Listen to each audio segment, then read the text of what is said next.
Good morning student, बहुत बहुत स्वागत है आप सभी का फिर से। क्लास 10th में देखिए चैप्टर नंबर 3 हमको स्टार्ट करना है। एक दो दिन थोड़ा सा हम व्यस्त हो गए थे, जिसके वजह से आप लोगों का कोई भी क्लास हम नहीं ले पाए। तो आज हमको स्टार्ट करना है धातु एवं अधातु, metal and non metals, metals and non metals. Chapter number 3 भी काफ़ी इम्पॉर्टेंट है, तो चलिए इसको स्टार्ट करते हैं।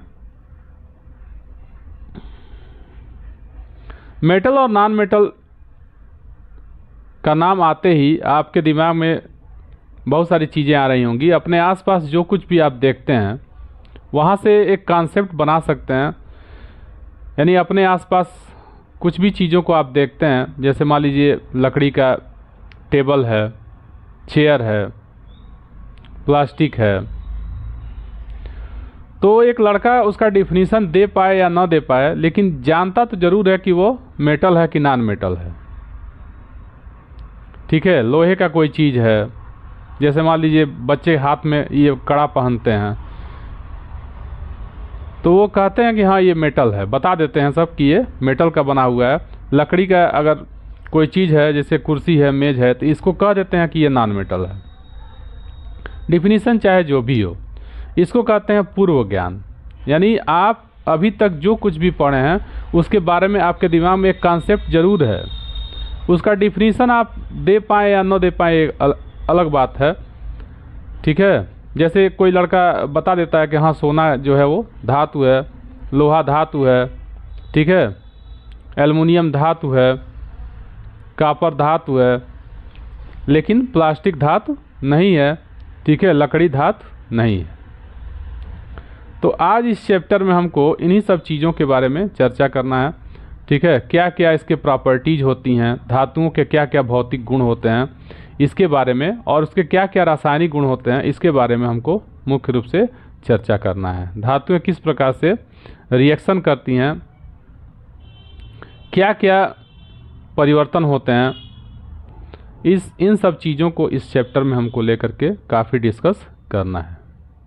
तो सबसे पहले हम फिजिकल प्रॉपर्टी की बात करते हैं, भौतिक जो गुणधर्म हैं, ठीक है, उसकी बात करते हैं। धातुओं के क्या क्या भौतिक गुण होते हैं, फिजिकल प्रॉपर्टी उनकी क्या क्या होती है। इन पदार्थों के भौतिक गुणधर्मों की तुलना करके समूहों में करना क्या होता है, आसान होता है।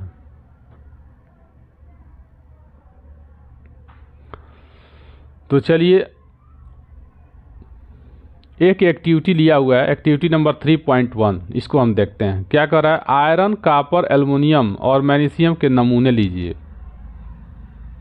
थोड़ा सा बड़ा कर लेते हैं, ठीक है, बड़ा रहेगा तो अच्छे से दिखेगा। एक्टिविटी नंबर आपका 3.1 है। क्या कर रहा है, आयरन, कॉपर, एल्युमिनियम और मैग्नीशियम के नमूने लीजिए। प्रत्येक नमूना कैसा दिखाई देता है उस पर ध्यान दीजिए।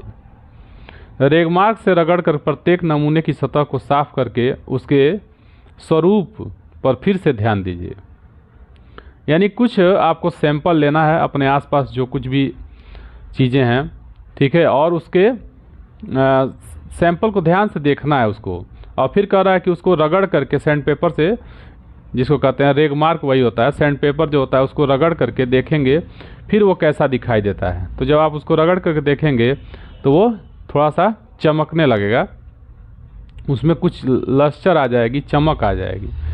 ठीक है, क्योंकि आप जानते हैं सभी क्या हैं, धातुएं ही हैं, और धातुओं में क्या होती है, चमक होती है। ठीक है, उनकी एक स्पेशल लस्टर होती है। वही चीज़ आपके दिमाग में ये डालना चाहता है एक एग्जाम्पल के माध्यम से। अपने शुद्ध रूप में धातु की सतह क्या होती है, चमकदार होती है। धातुओं के इस गुणधर्म को हम क्या कहते हैं, धात्विक चमक कहते हैं। ठीक है, मेटालिक लस्टर कहते हैं इंग्लिश में। ठीक है, बात समझ में आ गई होगी। चांदी का पायल है, चांदी का कोई आभूषण है, आप देखते हैं कितना चमकता है, उसकी सतह जो होती है वो कितनी चमकदार होती है। साथ ही साथ जैसे सोने का कोई चीज़ है, ठीक है, शुद्ध सोना है, तो उसमें कितना चमक पाया जाता है। जबकि वही अधातुएं जो होती हैं वो डल होती हैं। ठीक है, उनमें कोई स्पेशल चमक नहीं होती है। चलिए अब एक्टिविटी नंबर 3.2 की बात करते हैं। 3.2 में क्या किया हुआ है, आयरन, कॉपर, एल्युमिनियम तथा मैग्नीशियम का एक छोटा सा टुकड़ा आपको लेना है। ठीक है, दिया हुआ है आयरन, कॉपर, एल्युमिनियम, मैग्नीशियम का छोटा टुकड़ा लीजिए। इन धातुओं को तेज धार वाले चाकू से काटने का प्रयास कीजिए और अपने प्रेक्षणों को लिखिए। क्या होता है आपको उसको लिखना है। जैसे आयरन को काटेंगे तो क्या वो कटा, कॉपर को काटिए देखिए कटता है, एल्युमिनियम को काट के देखिए, फिर मैग्नीशियम का एक छोटा टुकड़ा लीजिए उसको काटिए तथा अपने प्रेक्षणों को लिखिए। लिखा है जो ऑब्जर्वेशन आप देखे, प्रेक्षण मीन्स होता है कि कोई भी एक्टिविटी या एक्सपेरिमेंट करने के बाद जो कुछ भी आपको मिला है, ठीक है, उसको लिखना है कि आपने क्या देखा, रिजल्ट आपको क्या मिला। चिमटे से सोडियम का एक धातु का टुकड़ा लीजिए, ठीक है, उसको अच्छे तरीके से क्या करना है, सुखा लेना है। फिल्टर पेपर के बीच में रख करके उसको बढ़िया से सुखा लेंगे। सोडियम क्या किया जाता है, उसको मिट्टी के तेल में रखा जाता है क्योंकि हाईली रिएक्टिव होता है। तो मिट्टी के तेल में उसको रखा गया, उसको क्या करेंगे, चिमटी से निकाल लेंगे, छोटा सा उसका टुकड़ा लेंगे, ठीक है, और उसको सुखा लेंगे। फिर क्या करते हैं, वॉच ग्लास पर रख कर इसे चाकू से काटने का प्रयास कीजिए, यानी टुकड़ों में बदलने का प्रयास कीजिए। आपने क्या देखा, आपने यही देखा होगा, ठीक है, कि सोडियम जो होता है आसानी से कट जाता है, जबकि ऊपर जो धातुएं दी गई थी, आयरन है, कॉपर है, एल्युमिनियम है, ये सब जो धातुएं होती हैं वो आसानी से नहीं कटती हैं। यानी कुछ ऐसी धातुएं भी होती हैं जो क्या होती हैं, कठोर नहीं होती हैं, लेकिन अधिकतर जो धातुएं होती हैं वो कठोर ही होती हैं। यानी इस एक्टिविटी के माध्यम से आपको यही समझाने का प्रयास किया जा रहा है कि जो धातुएं होती हैं, ठीक है, वो हार्ड होती हैं, ठीक है, लेकिन उसके कुछ एक्सेप्शन हो सकते हैं। जैसे मान लीजिए एल्कली मेटल में जो ऊपर की धातुएं हैं, ठीक है, वो सॉफ्ट होती हैं, हाईली रिएक्टिव हैं लेकिन सॉफ्ट हैं। जैसे सोडियम है, सोडियम को क्या कह रहा है, फिल्टर पेपर के बीच में उसको रख करके सुखाने के लिए कह रहा है। अगर नहीं सुखाएंगे तो क्या होगा, अब नहीं सुखाएंगे तो क्या करता है, ये वाटर से रिएक्शन करता है, ठीक, और एक्सप्लोजिवली रिएक्ट करता है, यानी विस्फोटक तरीके से रिएक्ट करता है। तो आग पकड़ने का डर हो सकता है या आपको चोटें भी आ सकती हैं, ठीक है, इसलिए सावधानी बताया हुआ है। चलिए अब अगला एक्टिविटी देखते हैं। Activity number 3.3, iron, zinc, lead तथा कॉपर का टुकड़ा आपको लेना है। ठीक है, आयरन, जिंक, लेड तथा कॉपर के टुकड़े लीजिए। किसी एक धातु को लोहे के ब्लॉक पर रख करके 4-5 बार हथौड़े से प्रहार कीजिए। आपने क्या देखा, मतलब आयरन का कोई एक छोटा टुकड़ा लेंगे, ठीक है, और एक बड़ा सा जो पीटने वाला रखे रहते हैं सब, ठीक है, जहाँ पे बिल्डिंग वगैरह होता होगा या लोहे का काम होता होगा वहाँ पे आप देखे होंगे, ठीक है, रेलवे ट्रैक की पटरी रखे रहते हैं सब, छोटा सा टुकड़ा है, और नहीं तो एक बहुत बड़ा नीचे से सपोर्ट लोहे का ही रखे रहते हैं, और एक पीटने वाला हथौड़ा होता है जिसको घन कहते हैं, घन, बहुत बड़ा सा हथौड़ा। तो उसी पर इसको रख करके और उसी घन से 4-5 बार पीटेंगे, ठीक ना।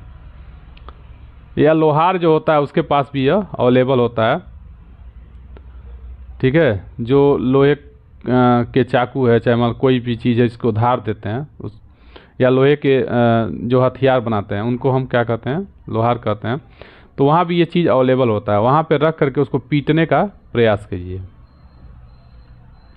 पीटेंगे तो आप क्या देखेंगे, जब आप पीटेंगे देखेंगे कि वो पतले पतले चादरों में बदल जाएगा, ठीक है। इस प्रॉपर्टी को हम क्या कहते हैं, आघात वर्धनीयता कहते हैं। यानी धातुएं जो होती हैं वो क्या होती हैं, आघात वर्धनी होती हैं। इसको इंग्लिश में हम कहते हैं मैलिएबल होती हैं, ठीक है। यानी क्या होती हैं धातुएं, पहला आपने देखा कि धातुएं क्या होती हैं, धात्विक चमक उनमें पाई जाती है, ठीक है, फर्स्ट प्रॉपर्टी है।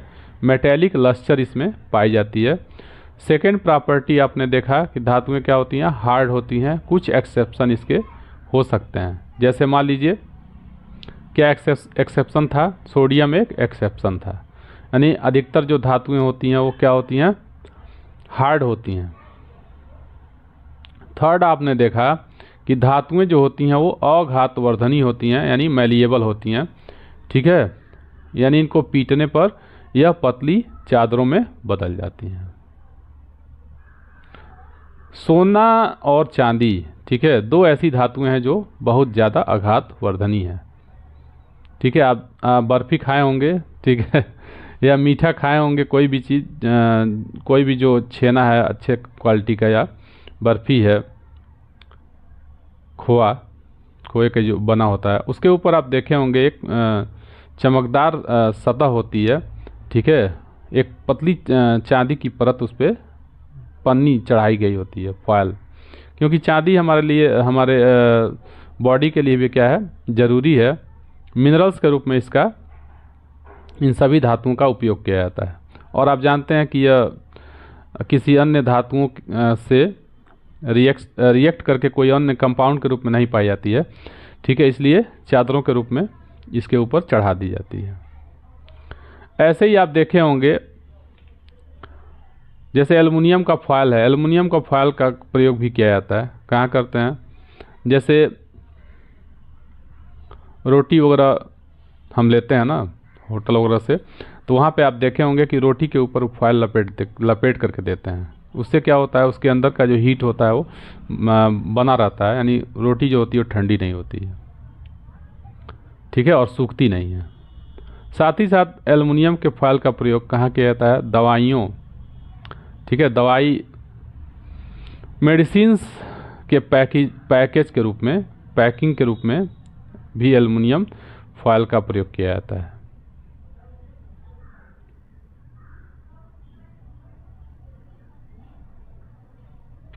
एक्टिविटी नंबर 3.4 क्या दे रहा है, उन धातुओं की सूची बनाइए जिसके तार आप दैनिक जीवन में देखते हैं।